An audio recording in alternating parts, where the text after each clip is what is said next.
Hakbanger number 1, Algin. Nung nakita mo siya, Kylie, anong naging impression mo? Nagustuhan mo ba o hindi? Turn on or turn off? Base sa looks, akyat o baba?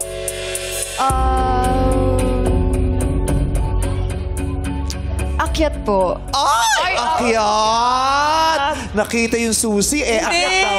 Hindi napansin. Alam yun. Akyat daw, okay. Si number 2, John. base sa looks nung nakita mo, akyat o baba? Baba po. Baba! Pinaakyat ka, John. Ba't mo naman pinababa ka, John? Ba't mo pinababa, Kylie?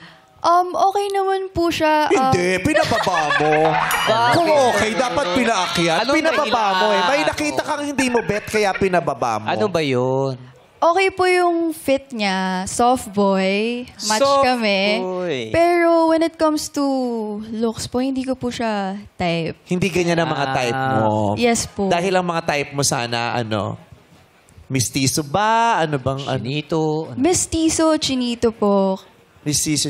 Kaya niya namang mag-eyeliner dito. Oo, mag-check. kaya niya yun. Magtungkil lang yan, chichinita yan. Pag nagtungkil, nagtutungkil ka ba number 2? Hindi. Tsaka, Hindi. papakulay ng buhok. Tungkilan mo lang yan, no? Maglulusilyo yan.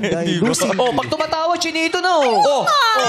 Oh, yun oh. O, tapos sumandara eh. Very Joaquin Valdez. Oo. Hindi nakatulong yung sweater, Kylie. Batman. Oo, kasi balak niya magtagaytay. Magbubulalo kayo. Tanong, John, anong pakiramdam na pinababa ka because of your looks? I take no offense naman po kasi lahat naman po tayo may preferences eh. May mga pasok po That's sa taste right. natin. And to say na hindi po nagmamatter yung looks, di naman po totoo din yun. So, Yes. Nun po, all good.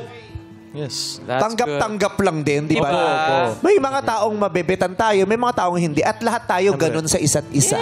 Di ba? No judgment. Hindi naman dahil sa, di ba, may hindi ka talagang maganda na. Yes. Hindi ko tipo. Kanya-kanyang taste eh. Oo. Oo. Eto si number 3. Nako. Si Javer. Nung nakita mo siya, akyat o baba? Akyat po. Oh! Yan. Akyat. Ito na ang huling punto, sana. Sana, Diba? yes. At dito natin ibabase kung sino sa kanila ang nasa pinakamataas na baitang. Pero dahil sa puntong to, dalawa ang nasa iisang baitang. Correct. Kailangan natin ng tiebreaker. At dahil parehas na sa mataas sa baitang, sinakbangers 1 and 3, nasa ating single bestie o matchmate na ang desisyon kung sino ang kanyang gusto talagang makamatch. Isa lang sa kanila ang tuluyan mong paaakyatin. Matchmate Kylie, narinig mo naman ang mga sinasabi nila kanina, narinig mo din nakita mo rin ang looks, di ba? Pero sa ngayon, mag-goodbye muna tayo kay John dahil mismatch na sila. Thank you po. Good luck. Good luck, Ingat guys. ka, John. Salamat, John. Bye. Hilipad mo na lang kami, ha? Oo. Baka si Charlotte type. Anong dahilan bakit pipiliin mo yung isa without saying his name or his number? Dahil? Na-vibe ko po kasi na parang medyo same kami. Na nagre-ribbon din siya pag lumalabas. Ano? Parang same po kami ng vibe. And Yung parang- energy, may yes po, energy yung din. energy. Same kami. Okay. Matchmate Kylie, sino ba ang ka-vibe mo at ka-energy? Piliin mo na. Sino ang paaakyatin mo? Si Algin yung number 1, si Javer yung number 3. Just say the number, 1 or 3.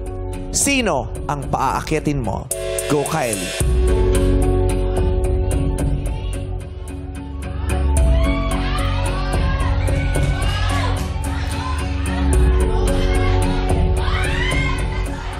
Yung 3 po.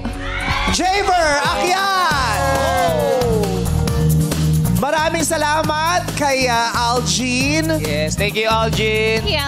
Sharla! Thank you, Algie. Boto ka ba? Kasi kanina tinanong ka namin, kung meron ka na natitipuhan para Umpisa kay pa lang. Kylie. Umpisa pa lang. Umpisa pa lang po talaga si Javer na yung alam ko magugustuhan. Sana sinabi mo para hindi tayo nagtuloy-tuloy. Yun Tinapos nga, natin agad. diba? Sa simula pa lang naman talaga, pag nakita mo, alam mo na kung sino mabebenta ng best friend mo, Dami diba? natin Nagtsikahan pa tayo na nagtsikahan dito, nasayang lang ilaway namin. Nalabas mo patuloy lahat ng mga bad traits. Oo, baba pa eh. Ayan na, may pa-flowers na si Javer. Tayo ka na, Kylie. Dahil siya ang pinili mo, kayo ang match. At kayo ang magde-date. Kylie, lapitan mo na si Javer. Step in the name of love.